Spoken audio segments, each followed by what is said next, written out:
Welcome into another episode of First to the Floor. Ben Vallis here. Thank you for joining us. Hope you're doing well. Alongside me, Wayne Spooney and Jake Eisenberg. Spooney, how's it going, man? Dude, if I could sing, I would be busting out. I want to dance with somebody right now.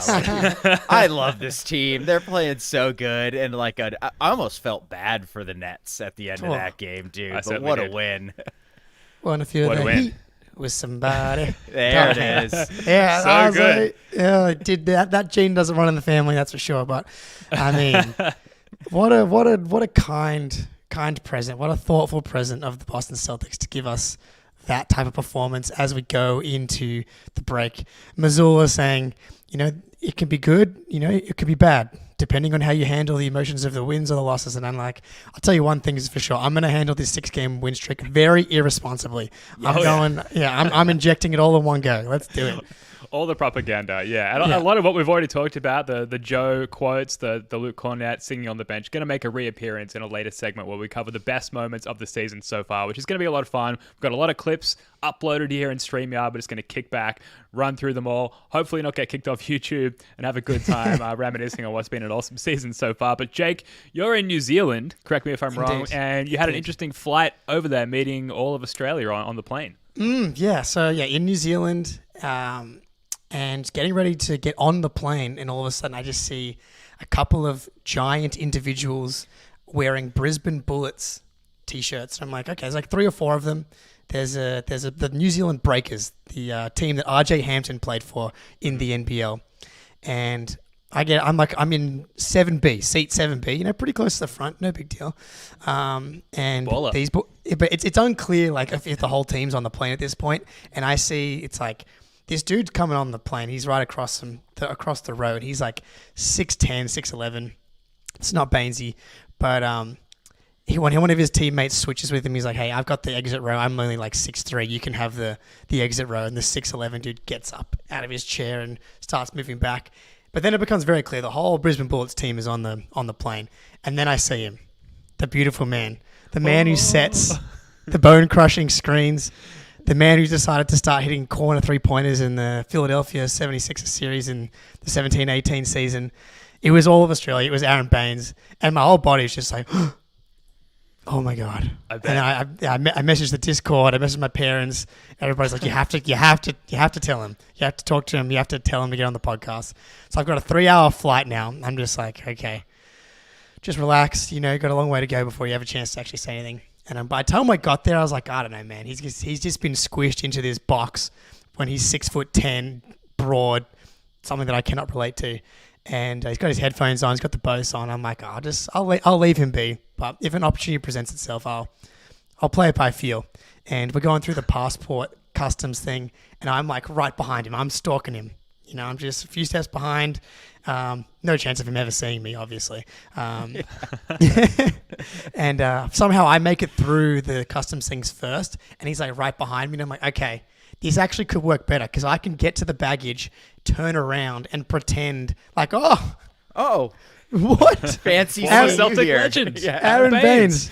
And of course, I'm wearing my vintage Boston Celtics shirt from the 80s that says DJ all the way on the back of it. And Nice. Turn around and I'm like, Baynesy, Celtics legend, how are we? And he's like, gives me a little, I'll be honest, give me a little weird look. He's like, oh yeah, big fan. I'm like, oh yeah, Dad's from Boston. You guys ready for the big game tomorrow? You pushing for the playoffs. He's like, oh yeah, see how we go. And he's like, so what do you do for work? And I was like, funny you should ask, Aaron. I do a Celtics podcast. We would love to have you. Obviously, you're a busy man in the midst of a playoff run here, so maybe after the off season. He's like, oh yeah, maybe in the off season. I'm like, okay, yeah, sick.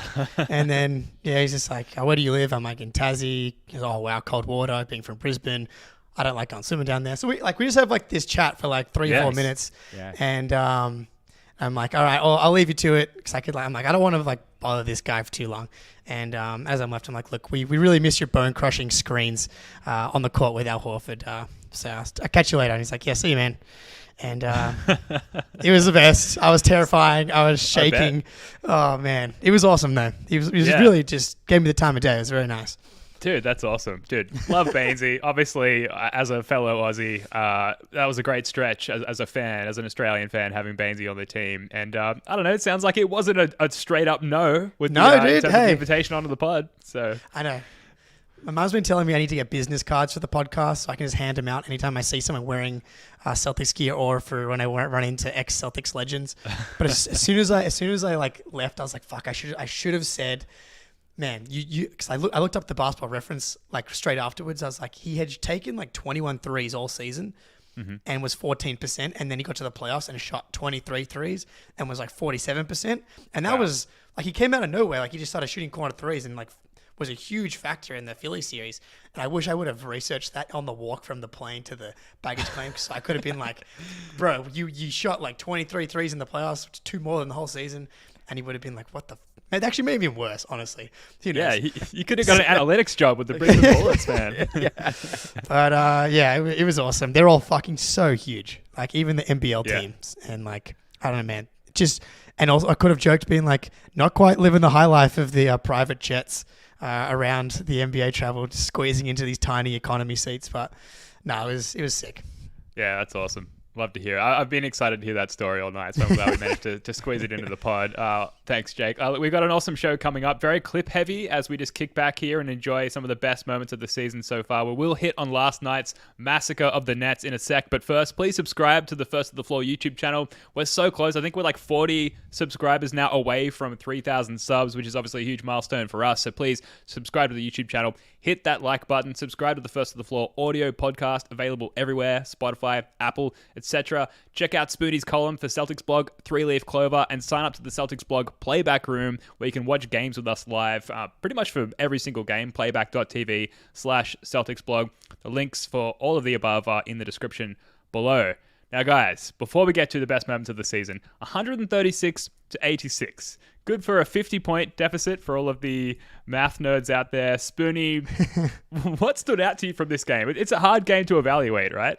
Yeah, it's very difficult to evaluate. I guess I would probably say the defense, number one, even though we hung 136. But I just feel like this team is starting to really be connected on both ends of the floor and like understand, like the chemistry is really coming together on both ends. And like the Nets just have absolutely no offensive talent. I mean, like that purple patch Mikal Bridges had like for 2 months last season looks like it was just a hot stretch, and like he's a nice third option but has absolutely no chance of being a number one option on like a high level team. It felt like at times they weren't like running offense. They were just like, oh my God, what do I do with this basketball? I'm at the 3-point line and there's 4 seconds left. I guess I'll just shoot it. So the defense was super locked in. I mean, Tatum this is the best stretch of his career. I'm just saying it right now. Like he is playing at some sort of level right now with the passing, the decision making, the defense, like everything he does on both ends is just at an incredible level. And I think like the biggest thing for me is just like his usage hasn't changed. His assists are way up in the last 10 games and his turnovers haven't changed either. So he's just like turned into, I don't know, Hedo Turkoglu's passing with like Carmelo Anthony's scoring and like Kawhi's defense. And it's like, this dude is on his way to like the best player in the NBA if he keeps up this pace. And like, I'm not afraid to say that. So, and probably most importantly, Walshy. We got real Walshy minutes, dude. How First quarter Walshy. Yeah. Dude, that was so good. I mean, I was watching this game, like sneak watching it on my lap on my phone at work, like typing while looking down, pretending to be working, but really in my mind, in my body, vibrating as Walshy came in, wondering what things must have been like in the playback room, Jake, as Walshy comes in. A surprise Walshy entrance in the first quarter. I almost didn't even notice because, like, at first glance, like, you know, I got the chat going, we're chatting away, you know, you're in mid timeout. There's a bald Derek White. There's a couple of shiny heads rolling around. Like it took me a second to figure out that Walshy was out there. But once I did, I was like, oh my God, we got to lock the fuck in right now. And I mean, look, it was a little bumpy performance for Walsh, but the defense, like clearly, the dude's arms are insane. Like he's got like Rob Williams type arms, like 7'3" wingspan. I think we looked up yesterday, which is just just absurd for a wing. And so like you see the defense, like because he's obviously not like thick enough and strong enough yet as like being a 19-year-old can get bumped off some spots, but he's so athletic. He kind of gets back in the play, and because he's so long, can still contest stuff. And man, he had that one steal like in the midcourt, and then was going 1-on-1 on the break. And oh man, you could see him thinking about what he was going to try and do, and just he got rookied on that one. And but man, the garden would have just blown off if he would have been able to convert that one. But I wonder, I don't know if it's obviously Al was out, obviously Jalen, more importantly, was also out. So like, you see Walsh here potentially, because like my favorite player obviously is gone, Delano Banton. Tough to R.I.P. Mine too, Lamar Stevens. Lamar Stevens actually looking all right with Memphis. Yeah. No Banton. So like Walsh is kind of like, is he the 11th guy, 12th guy, maybe like ahead of Svi, and I guess that's really it. But yeah, that's it.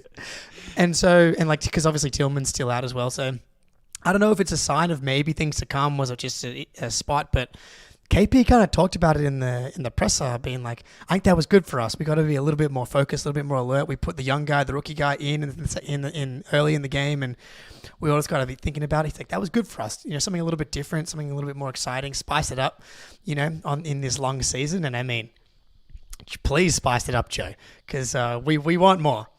Yeah, it spiced up things for me at work, that's for sure. Look, first of all, he's obviously not quite the NBA savant yet, Jordan Walsh. He's looking a little sped up there, which is pretty typical of rookies, particularly those who have come in the second round and they're a little bit more raw and they've got to get more up to speed. And he got a rough whistle as well. I think that travel that he got called for was pretty unfair. Because on one hand, you're like, come on, he's new, like give him a chance. Like don't be so harsh with the whistle rather. Come on. That was unfortunate. But this entire team was like inappropriately locked in on defense, and we know that Walsh can come in and like uphold that standard. And I say inappropriate because you guys kind of mentioned him. It's just kind of unfair, like to be that good offensively while also simultaneously that locked in defensively against a subpar team, a well under 500 team.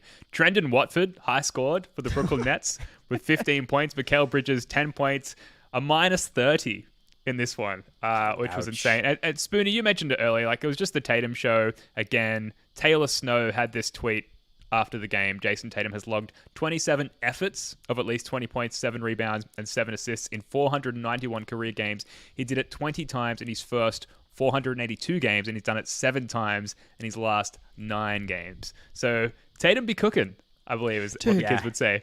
Well said.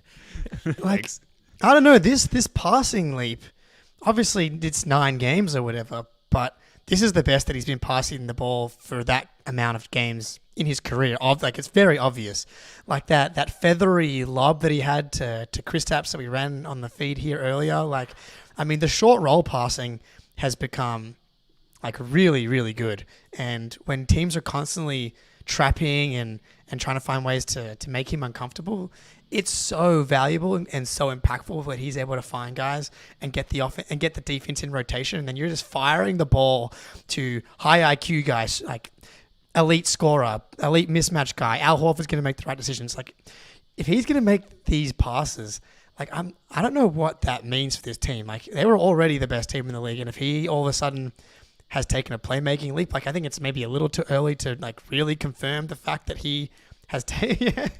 No, it's not. has taken It's like happening. a legit, but like 9-10 games is a pretty good sample size, and so I guess we're gonna see. I mean, it almost reminds me of when the league shut down for COVID, and Tatum was in the midst of like the best pull-up shooting streak in the history of the NBA, and then we had to wait to come back, and it's like, wonder what would have happened if we'd never stopped playing basketball. But take a little break here, and we come back. Hopefully, he can continue this incredible passing, but like this last 10 games, he should be pretty firmly in like the top 5 of the MVP conversation.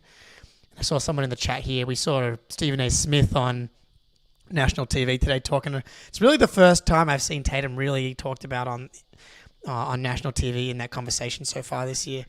And I don't know. I've been seeing some MVP ballots with like Kawhi and stuff ahead of Tatum, and I don't really understand it because he seems to get dinged more than anybody for having a good team.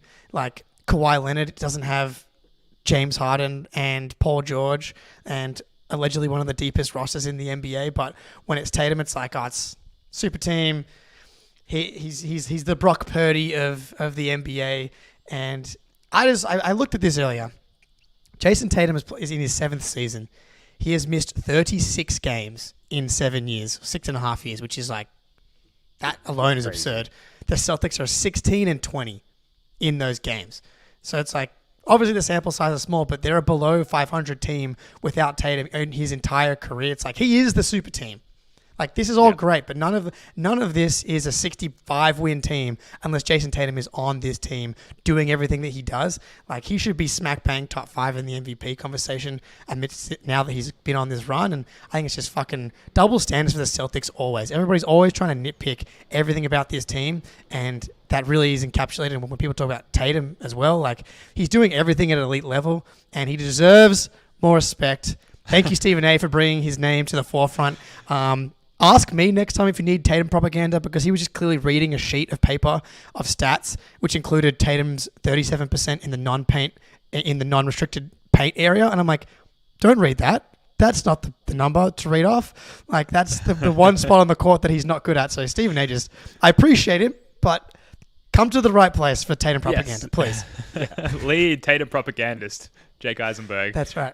With Kawhi, I think there's an element of it. It's the Clippers, like the forever cursed, perpetually bad Clippers. How could anyone, potentially lead them to the number 1 seed or wherever they're at right now? I think it feels like a heavier feat for like dragging shit uphill on Kawhi's part, and I think he's getting a lot of undue credit. Oh, he's getting a lot of due credit as well, let's be honest. But for leading that team to where they are now, and also given the injury history of some of their more prominent players as well, I think is where at a national TV layer, which is pretty shallow, let's be honest, that's where a lot of that credit is coming from. Back to the game here, though. A few other things to get to.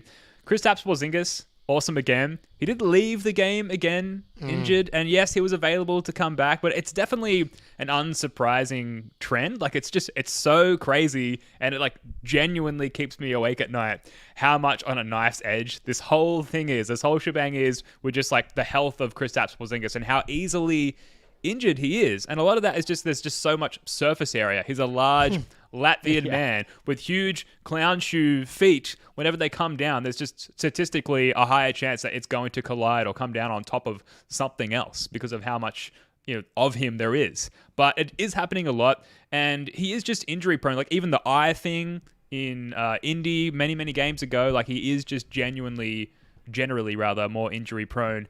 It is worrisome. Do you feel like, Spoonie, the team has a handle on it, at least, as far as like how to manage it, how to prevent as many hazardous situations as possible? Or am I just like wishful thinking here? No, I mean, like, there's only so much you could do with a 7'3" guy, right? Like, he comes down on somebody's foot the wrong way and the season's essentially over, which is absolutely terrifying. But we at least have, I think they clearly had a plan for him, a minutes load for him. He's getting a lot of rest. Like, I think a lot of these dings that he's sitting out for are just like, he can rest because he's not an all-star last year, but they're just keeping him out just to keep him fresh, keep him for the playoffs. I think, there's an argument to be made that he just shouldn't play for the rest of this season until the playoffs. Yes. Yeah. I mean, it's insane, but you could actually make a pretty cogent argument that it's like, why bother? Have him play like 2 games after the all-star break? Like, why not? But that's not going to happen. But yeah, I think they've done a really good job of just like managing him and kind of managing his role, because not every game is he like kind of that high volume post up guy. There are games where he does it, like the Houston game where we really need him, but there's also games where he's just kind of like running pick and pop. So post up like 3-4 times. And then we play Miami and he's just roughhousing with Bam. He's down there fighting everybody. So I think as good as you can do with somebody that size, that injury prone, the Celtics have done a great job. I don't think a lot of these things where he leaves the game, I think that's just like pure caution, nothing to worry about. But I am perpetually worried every time he jumps. Like, it's just terrifying every time he's in the air. And sometimes he really gets up. Like, he launches himself up for these alley-oops, and they look sick. But, like, we're forgetting, I think, like, the entry-level fan doesn't understand the pain of, like, the fully entrenched, like, hooks-in fan who's, like, every time he leaves the ground, you're like, oh, you cower in fear. as he's soaring through the air like the Latvian beast that he is. Dude, yeah, like it's the Bear Slayer gliding through the air is a sight to behold. But like, there is absolutely a massive part of me that every time he launches himself through the lane, I'm like holding my breath. No. Yeah, it's like, dude, chill, like save it. But all that being said, he is still on pace to play just over 60 games, which like, if I gave you that before the season, that'd be more than enough, really. Like I would, you're absolutely right, Spoony. It's like, can you just play once a week? Really? Like, what are we doing here? Like, but he's on the Bill Walton plan. Like this is like, he is the Bill Walton for the 2020 Celtics here, and he's taking them to a new level. The 85-86 Celtics. Bill Walton played 19 minutes a game, and in the playoffs he played 18 minutes a game. And obviously, when Porzingis is playing, he's playing a bit more than that. But it's a similar program. We know the power of this guy. And it's just like, without Porzingis, this team is still really good. I think without this team can still make without Porzingis, this team can still make the finals. It's just when, like, if he doesn't get hurt in the playoffs, I think there's a real chance we get to the finals and we've lost like 3 or 4 games.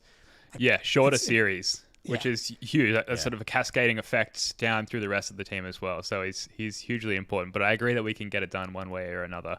As a way of sort of moving through this game quickly and moving on to the rest of the show, I'll rattle off some topics here, and you guys can each choose one of them. So there's 5 here. There's Derek White, who has had a bit of a bounce back. He shot 50% from 3 in this game, 50% from 3 in the last game as well. Hauser had his best game as a starter by far. We had Pro-Am P in this one, the lead scorer for the Celtics. Cornet dominance, I want to call it. Like, everyone was dominant in this game, let's be honest. There wasn't a bad performance all around. And then O'Shea Brissett slams down the windmill dunk in transition there, which also featured a screaming Luke Cornet, which we'll get to later if you hang on with us here. Spoonie, of those topics, which excites you the most? All right, I was critical about Hauser against the Heat. I thought he got roasted defensively. This was just a great Hauser game, and I think like he's starting to get comfortable offensively in a way he has not been kind of his entire career. Like, I don't know if it was this Brooklyn game or the one in Brooklyn, but Tatum had like a pump fake and dropped it to him in the short roll, and he took like 3 dribbles and like kicked a beautiful pass to the corner. Dude, and it was swing for a wide open 3. And like the shots back, like he's just burying threes again. He had one like crazy one at Brooklyn where he was just like flying off a screen, caught it, maybe traveled, and then buried a deep one. And like he's kind of rebounding. I think he had 5 rebounds, 2 assists, a steal. Like that, this was just a great Hauser game. And like, if that's what he's going to give us, like he's going to have a role in the playoffs. It might not be a huge role, but as long as he gets that defense back up to a level that we saw earlier this year and all of last year, because teams have kind of started to figure out the types of guys that can attack him, figured out like you got to run him through multiple screens and he gets lost a little bit. But like he'll adjust. He's a really smart player, and like he's more athletic than he maybe looks. And he's got good size. He's a legitimate 6'7" wing. So just great Hauser game. Love to see it. Glad the shot's back. Yep, 41.2% on the season from 3. Like, guy's a sniper. We're gonna get another run where like every time it touches his hands, we're gonna be like, yep, time to start jogging back the other way. That thing's going in. So it's good to see that. But yeah, look, he's doing his thing. I like that he does the little things now. He'll give you another couple of possessions here and there with an offensive rebound. Like he does the little things as well, which like he's not just purely a shooter. Like he is providing value on the rest of the game of basketball. But Pritchard, Pro-Am P, this guy was cooking, dude. This guy's been really good lately, and like. There's something special about Peyton Pritchard in a blowout. I don't know what it is. Clearly, it'd be fun to see him on a team where he's like a legit 6 man or even like a starting point guard, just to see exactly what's possible. Because like when he has a complete green light, like he's able to pull from 30 feet. He's able to like get coming off screens and cross some guys over. Like, man. And he's talking to because at first everybody wants Walsh. The crowd's like, we want Walsh, get the ball to Walsh. But then Pritchard starts cooking. And then the crowd's just like, no, it's all right. Go P. Yeah. Let's get him up. But then he starts looking for Jordan Walsh. He got Jordan Walsh an open three in the corner, which he missed. But I just like seeing Pritchard, get a chance to really show what he's capable of, because he's obviously still playing a smaller role than he would probably like. And someone asked him in the presser, like, how do you feel about your role and whatever? He's like, we're focused on winning. We're winning. I'm enjoying winning. I'm looking forward to winning. Winning a championship. Winning a championship. Yeah. It's like, talk to him, P. Let's go. I love it. Everybody's bought in. I was tingling after that one. Look, we're going to come back in a moment with the Schadenfreude report, because there has been some roster movement with one of our closest rivals. But first, a quick word from our sponsor. Get buckets with your first bet on FanDuel, America's #1 sportsbook, because right now, new customers get $150 in bonus bets with any winning $5 bet. That's $150 if your bet wins. Bet on all your favorite NBA players and teams with quick bets, live same-game parlays, exclusive props, and more. Just visit FanDuel.com/Boston and shoot your shot. FanDuel, official sportsbook partner of the NBA.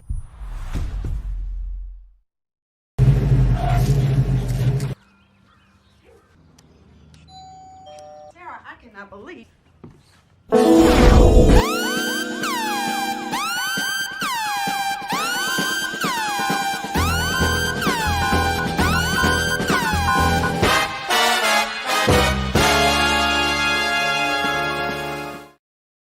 Yes, that's right. It is the Schadenfreude report, and there has been some movement with one of our closest rivals, the Milwaukee Bucks, who, according to Woj and several others online, have signed as out of the buyout market, Danilo Gallinari, agreeing to a deal with the Bucks for the rest of the season there.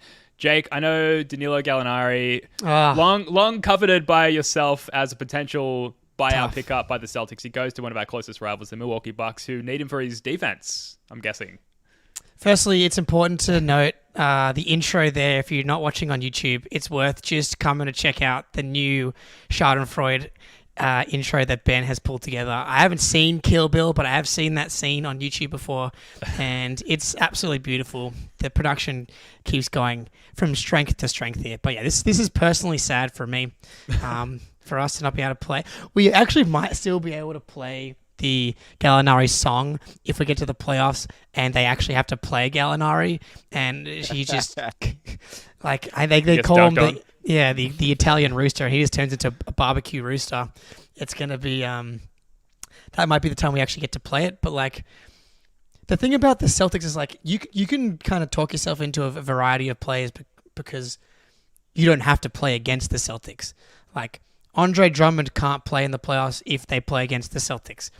Gallinari, I thought, could play in the playoffs for us because there are very few teams that can really like destroy. I mean, obviously Gallo maybe is going to have issues at times, but it's like the Celtics are like the one team where it's like, oh, that guy probably can't play in the conference finals against the Celtics. But that's not a problem that the Celtics have because that's who we are. But he can't play against the Celtics, so I'm not really sure. Like, he might help them technically, like that makes them a better team because they didn't have him before, but like, how's he going to play against the Celtics? I don't really see it. Yeah, he can't play against Indy. Yeah. Like, dude, he can't play against anybody in the play. Look, I'm pretty sure I was on here when we signed him to the mid-level and saying I think he's washed, and I'm not exactly sure why we did the mid-level. We'll dig through the tapes. And now, like, dude, congratulations, you have worse Bobby Portis. Well, Bobby Portis is already like submarining your defense. So I get it. If you're the Bucks, it's like, okay, why not? Like, we got an open roster spot because we shipped out Robin Lopez. You know, he's better than literally no one, and he can still score it a little bit, but like, he can't play against Indy. Can he play against the Magic? I don't think he can play against Franz and Paulo. Like, I'm not sure who he can play against. I like that a little bit more. Miami. Yeah, I like it a little bit more, but I think those guys would completely roast him. He might give it back to him a little bit on the other end offensively, but I mean, he can't play against the Heat. You know, Spo will absolutely scheme around it. He'll be in he'll be running through 7 screens of possession against Miami. He can't play against the Knicks. He can't handle Julius Randle. And he can't, maybe against the Cavs, you can try and hide him for those 10 minutes when, what's his name there? The wing that's terrible, whose name I am forgetting. The Karis LeVert? No, not Karis LeVert. Although you can maybe hide him on.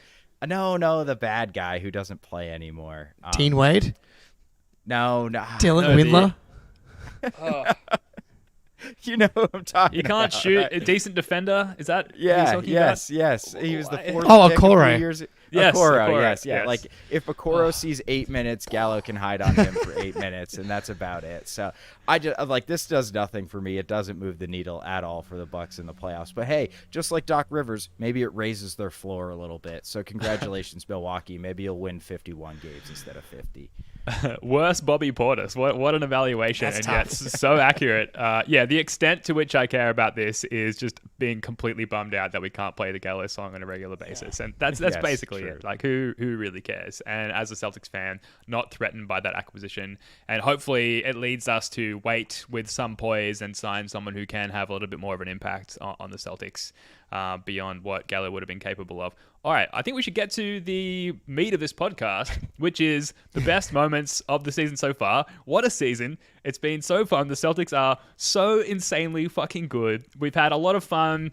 There's been tensions as a fan base, particularly online and Twitter, because expectations have been so high. I think like the discourse has been troublesome at times, I think, just because of how high everyone's expectations are, and yet like you cannot complain about where we're at right now, and that is through all fronts of the Celtics: coaching, players, talent, health. Thank God, touch wood, everyone's fine right now. I hope that we can say that in a couple of months' time, but things are really, really good. It's been a lot of fun, and so we thought, with the All-Star break now at our heels or at our toes or whatever the correct wording is, we'll get to it. We'll get to it, At guys. our Don't worry. toes. There we go.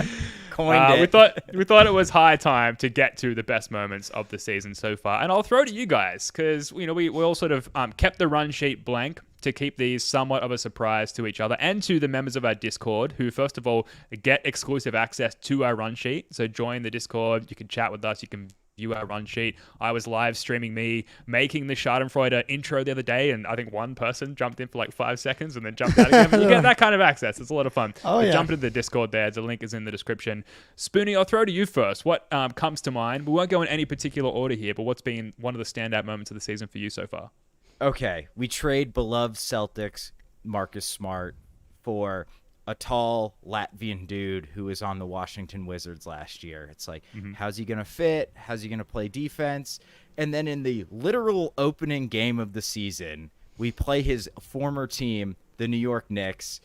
Jaylen Brown, I guess, has a severe concussion. I don't know, passes out on the court for 3 minutes and just continues to play somehow. We cough up, I believe it was a 7-point lead the Knicks got to with like 4 or 5 minutes left.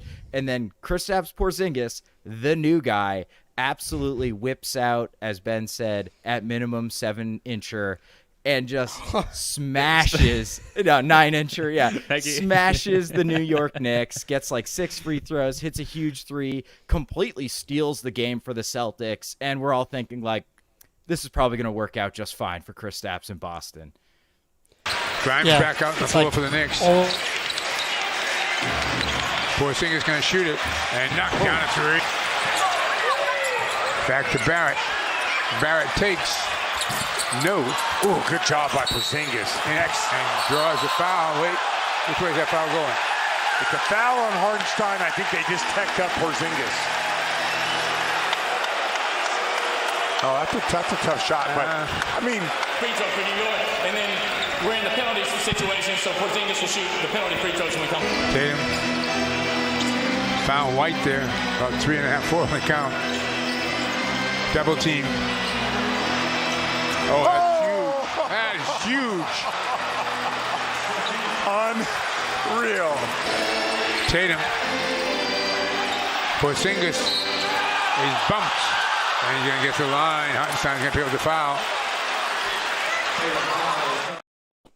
Sorry, Jake. I'll try and be more fluid getting to the clips. No.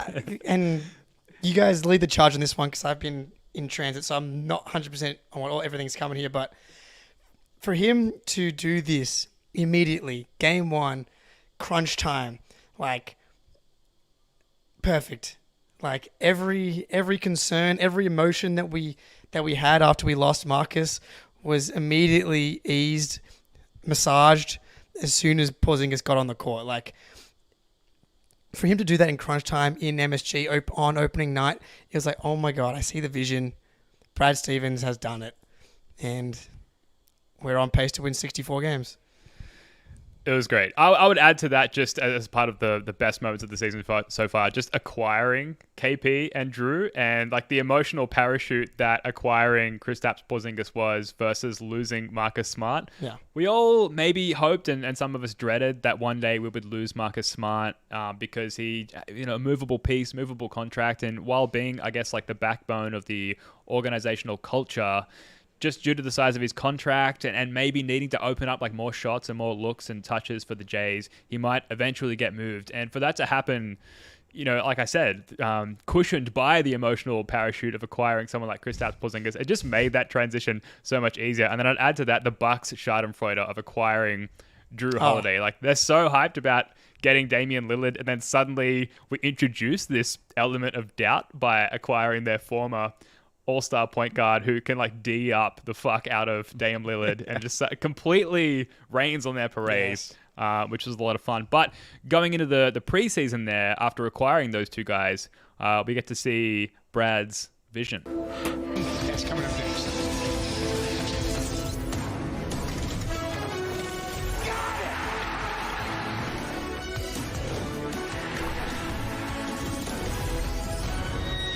Big arms and shoulders. Holiday kicks it. Porzingis stakes it. That's nice. Tatum got bored. It's gonna be. They're gonna go with a small lineup. Tatum at the 4. He's gonna have to rebound. He can do that all night at the other. He looks so much bigger. Porzingis gets it back, sets his feet, buries the 3. Another open shot for the Boston Celtics. 13. They're gonna track down the dribble.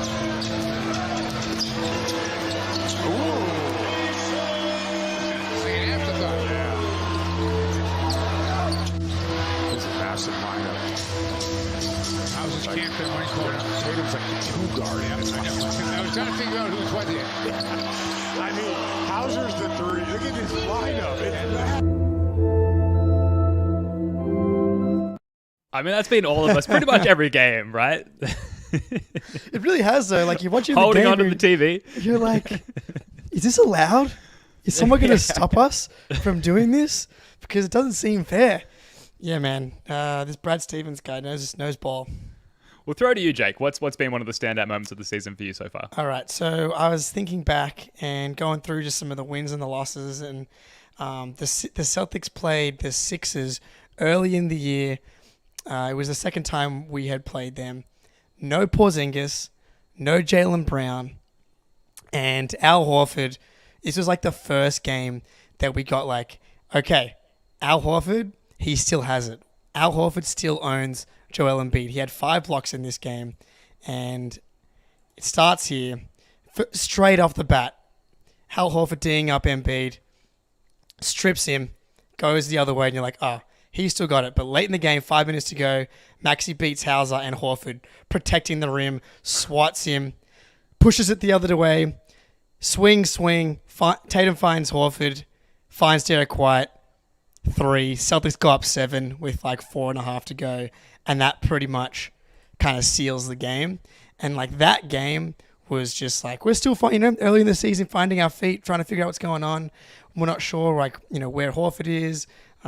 We were still kind of acclimating to the new version of Derek White. We didn't quite realize that Derek White had become what he had become yet. And in that game, he was so immense. But yeah, Horford, 5 blocks, 2 on Embiid, and was like, okay, the big dog still. Doesn't matter, Joel Embiid, regular season MVP, regular season, postseason. Al Horford still has this guy under lock and key, and that was chef's kiss. One of my favorite games of the year. My favorite part of that game was going into the Sixers Reddit afterwards. Oh yeah, it was all about like this Embiid can't even beat 45-year-old Al Horford. Like, what are we doing here? That's like, just trade everybody. So great game, great Al game, and like maybe the first game where it was like that D White signature big time shot that we needed really bad. That was like kind of the first one I remember where it's like, oh, this dude, like he's so good. He's done it like 20 more times this season, but that's like the first one, it feels like. Al Horford defending Joel Embiid effectively. A tale as old as time. And who else is old as time is Al Horford, who is maybe the one person to have defeated Father Time up until this point and continues to defeat Father Time. And Joel Embiid, it seems. It's maybe one of the most disappointing factors as a Celtics fan of Joel Embiid being out is that there is an upcoming Sixers game. And I guess, unless he comes back unexpectedly, we won't get to see that matchup. But always fun and always a highlight of the season to beat the Sixers. I'll add best moments of the season so far. And Jake, I'm going to be stealing some of your words here. Please. Like, who would have thought that this beautiful Latvian man would have been the Jalen Whisperer? And of course, I'm talking about cookies and cream. Like, I could never have imagined in my wildest dreams that this would have been like the duo. I think we always would have naturally expected it to be JT and KP linking up on pick and rolls and, you know, assists going both ways and all kinds of highlights. But as you see here, if you're watching on YouTube, it's assist central for these two, assist city, as they just flawlessly and seamlessly connect almost every game. And then we come to realize that off the court, they carpool together. They live in the same building. We heard on the podcast recently, the View from the Rafters podcast, that they broke down in Kristaps Porzingis' 1999 Mercedes on the side of the road. Had to call a helper from the Celtics to come and extract them. The stories just keep emerging from this situation, and it's as amazing and beautiful as it was unexpected. And it's been one of the most enjoyable parts of the season so far, Jake. Yeah, look, I mean, team chemistry is really important, and I was someone who would watch some of the press conference stuff from Porzingis. It's like I had a kind of an idea that he was this cool, funny dude, but I had no idea that he was going to come in and like, dude, he's legit been like, I don't know, like he's been the last piece of the puzzle both off the court and like I don't even. It hurts me to even say it, but like off the court too. Like obviously everybody loved Marcus, but there was definitely some tension there. A little bit, and I mean Jalen in particular, dude. Like I've just never seen this guy smile anywhere near as much as he has this year. And like you watch that podcast with Jalen, it's like you also get a feel like Jalen likes to keep things close to his chest when he's in front of cameras, and so like we don't get a real, which I think Tatum does as well, and so we don't get a really good idea of what these guys are like. But to get that glimpse of these two hanging out and. It's like they're a new relationship. They're in the honeymoon phase, and they're just sitting there giggling, hit each other on the shoulder. It's a true bromance. That's right.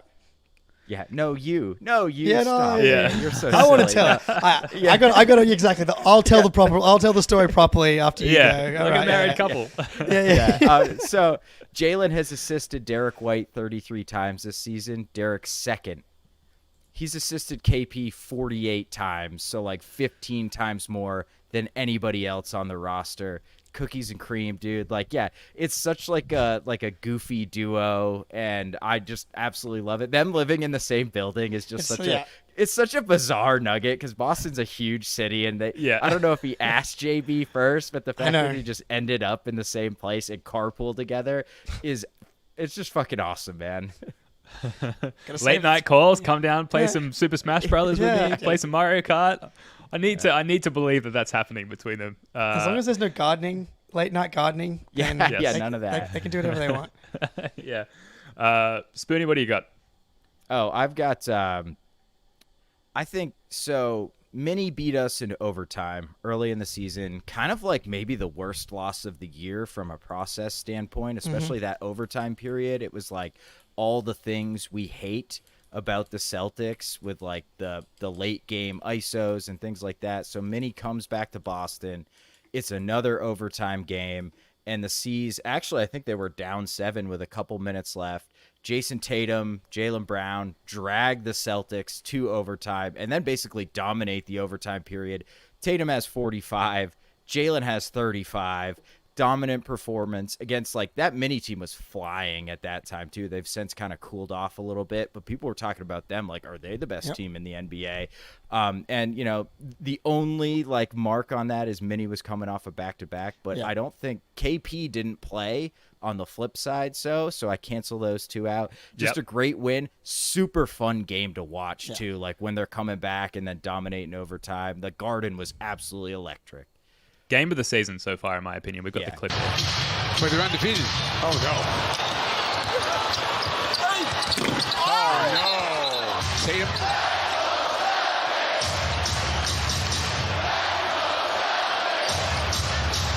Tatum takes it. Got it! Oh, big rebound by White. Gets it in the hands of Tatum. Down one. Pushes off. Passes to Horford. Corner. Yeah! Tatum to the basket.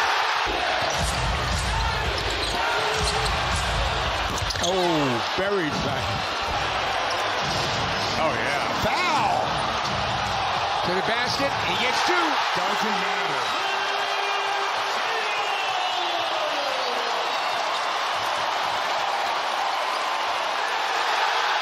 Celtics with the steal. Holiday. Tatum takes his time. Knocks it down. And the meme mug of that shot. And the Garden going completely fucking bonkers. That makes me, it brings me so much joy. That's a great one. That might be, and let us, folks in the chat, let us know what you think. Like, I think to me, that's the moment of the season so far. Certainly the best game of the season, and just the Celtics firing on all cylinders without their Latvian Moses, and just killing. Well, at the time, like you said, Spoonie was one of the best teams in the league. Oh man, big plays in that one, like the Drew Holiday corner three. Like, man, like you forget like some of the plays you have to make to get back in the game, and Tatum hitting that sidestep three down 5 to bring it back to within 2 or whatever it was, like, and then he hits the 3 and he's bouncing on his toes. He just knows that it's in. Dagger and the Garden, and then Gorman's just in his bag in a game like that, dude. It's just the names of the players for 2. Make it. Got it. It's just like, ooh, and then the other end, like Nikhil Alexander-Walker, ooh, big shot. And he's just, he lets the game, he lets the Garden take over. And if people don't fucking understand why he's the GOAT, then you don't know ball. And I'm going to miss him, dude. Absolutely.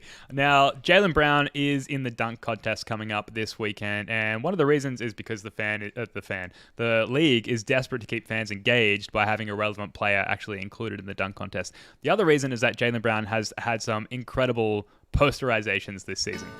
Oh, sweet. You're right. Brown obliges on the blow by, stuffs it on Gobert's head. Oh my God! He climbed the Stifle Tower. Back in the lane to get the steal, takes it high to bucket.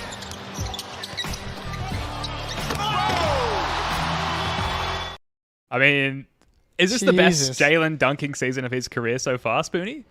Yeah, I think so. I don't know. Yeah, it's got to be, right? Just because, like, how many posters... you can remember a few posters he's had throughout his career, but, like, he's slowed down recently. But, like, that first half of the season, that dude was dunking on somebody's head every single game. And, like, the primal roars he lets out, like, I start roaring in my basement and then look around and realize how pathetic it is. But, like, I just get so into it. And he's the energy shifter. Dude. Oh, yeah. It's that's what it sounds like in your mind, but in reality, it's like. The 3 cool white boys screaming into the abyss. That's right. Channeling our inner Jaylen Browns. It feels good. Who's next? I've lost count. Who's next with one of the best moments? I'll let you go. You go. You guys take over. I'll just react from here out. All right. I've got another one. Oh, go for it. You go, Spoonie. No, go ahead, Ben. Go ahead. All right, I think you guys will like this one.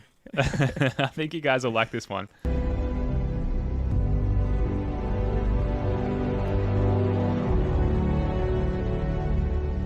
Notably, Sam Hauser, who continues to be awesome. The house trap, defensively luring people into his defensive cage. His glaring whiteness invites them to attack him, and he just loves it. And then on the other end, house party, house money from three every single time. He's sort of the most consistent Celtic, I think. He's kicking the ball. Oh my God. Oh, you're welcome to take these. They're not going anywhere with us.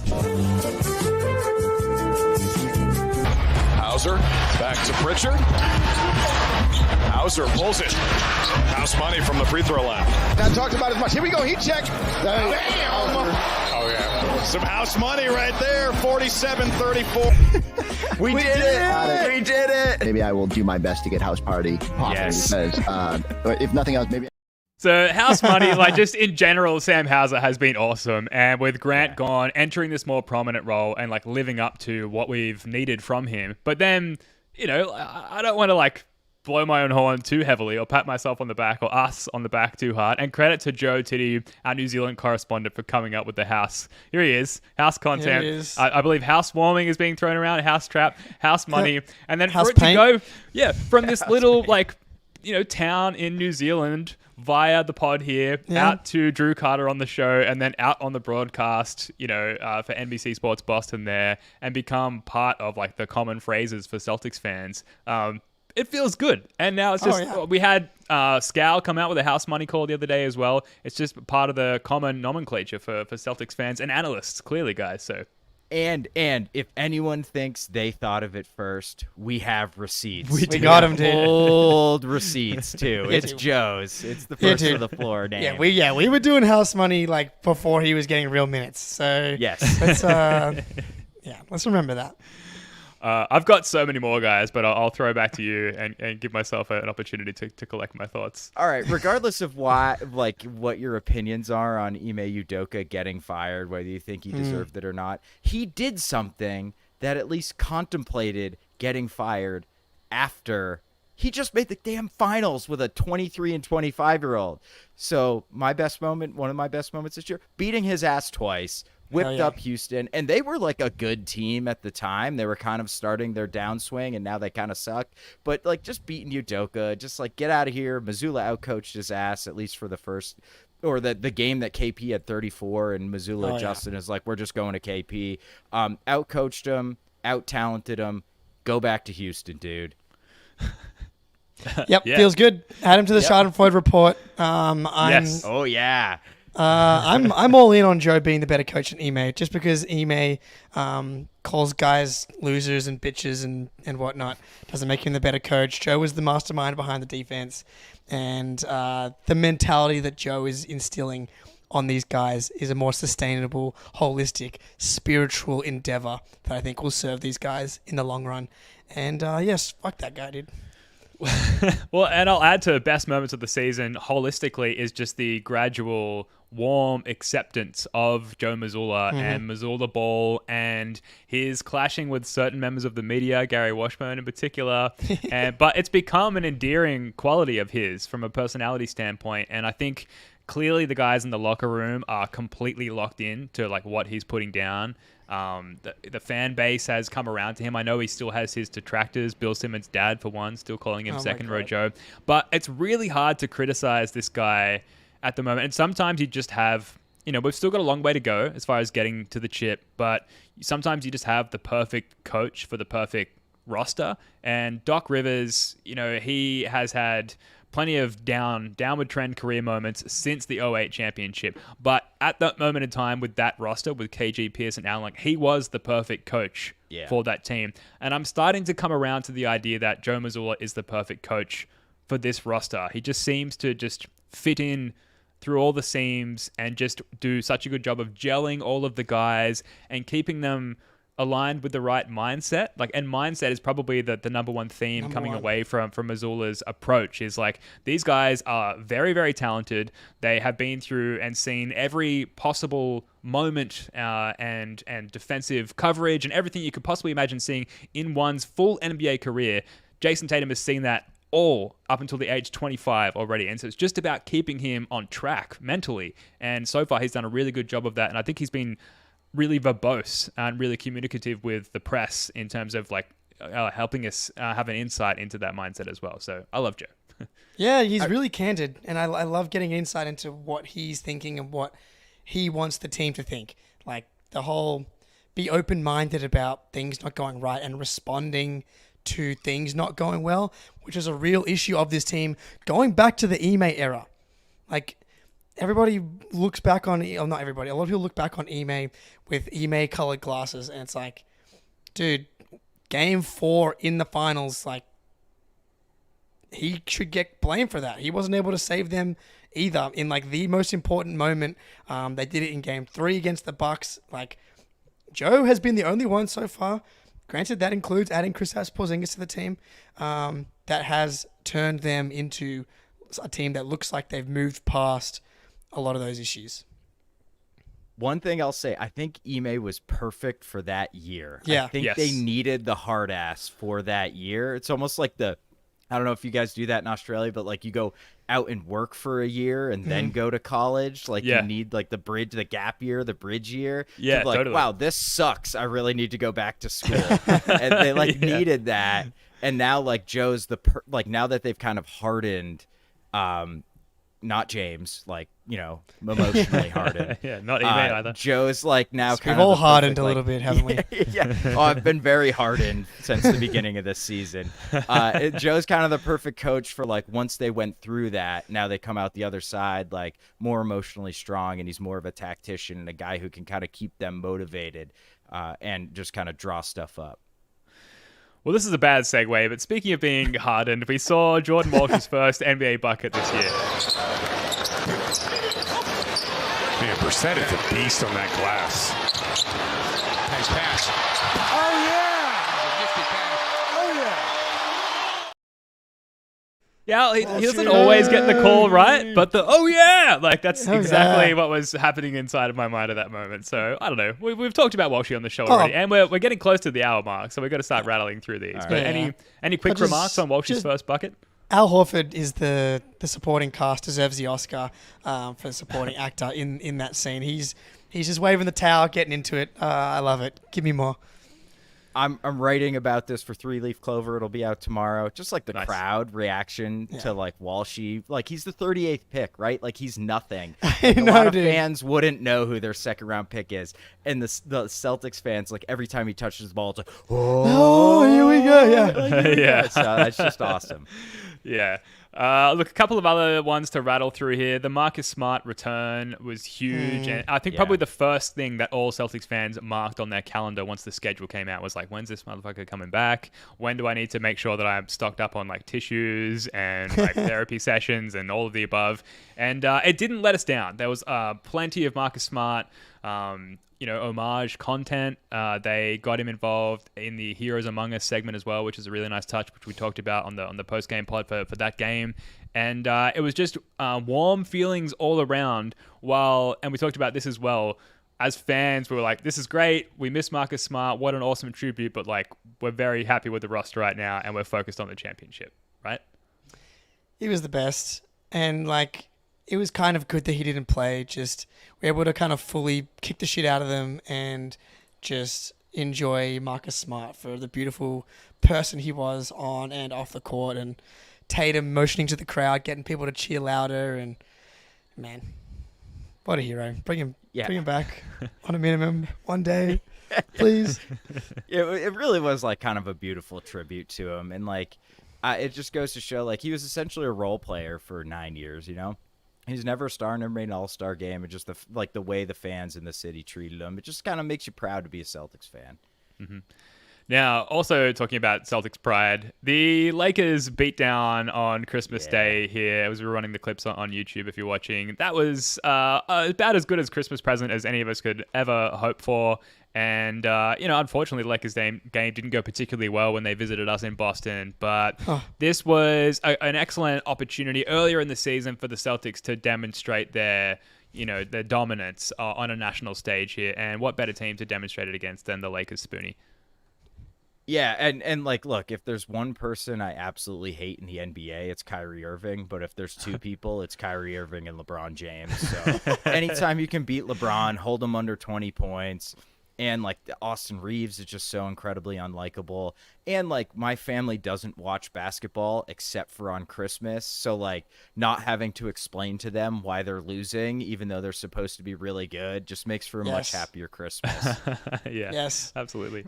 Yes. Yeah. Exactly. It's like those big tentpole games, and when the Celtics lose those games, you hear people that like you just don't hear from being like, what happened to the Celtics, dude? It's like, fuck, they've literally lost one game in 6 weeks, and this is the game that it has to be.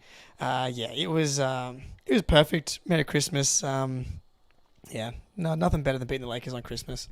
I hate that conversation. It's my least favorite conversation to have in life is the friend who's like, what's going on with the Celtics? And they're looking at the last game as opposed to like the last 10 or 20 games. It's infuriating. All right, so we're going to have to cut a couple more for time, but we'll end on this one from yesterday. 1 2 3. Win! Yeah, concise.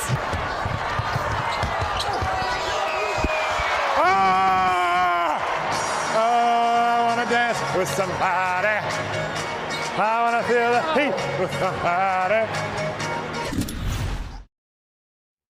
Well, you can actually see Walshy start to mouth the words of the song as well. Because he's like, okay, this is what we do here. Cool. Like, I want to be part of the team. I want to be indoctrinated. What a moment. I love also his celebration of how concise the huddle was. Yeah, that was good. good. Yeah, concise. He's funny, man. He's got a career if basketball doesn't work out for him. That's for sure. Dude, one I know, like when he had that massive block, he didn't say a word. Yeah, that was like, why did they run that clip with him just like completely silent? But it was just very Luke. Like he has this goofy tip in, and he's like, and then he has like an amazing block, and he's just completely silent. It was the best. Dominant in his awesome. silence. Yeah. I'll just another one that's very quick, but beating the Heat 3 times and it becoming like very clear that Porzingis makes that matchup like untenable for them is like helps me sleep at night. Very validating. Yeah, absolutely. Yeah, I had Tatum's masterpiece against the Heat last week where he just like almost a triple-double and just was perfect, one turnover. Yeah, I had Jason Tatum blocking Grant Williams for that attempted half-court heave as well. And then like looking back over his shoulder and talking at him. And thanks to everyone on the Discord for throwing in a few recommendations for top moments of the season. That's going to do it for this one. I hope that was as fun for you as it was for us. And if it was, and if you want to support the show, please subscribe to all of our stuff. Basically, everything is linked in the show notes below. Did we miss anything on the best moments of the season so far? If we did, let us know in the comments. We'll be back on Monday night, 6 p.m. East, live with Drew Carter from NBC Sports Boston. He'll be joining us here live on the channel. Spoonie, Jake, love your work, guys. Until next time, go Celtics. I love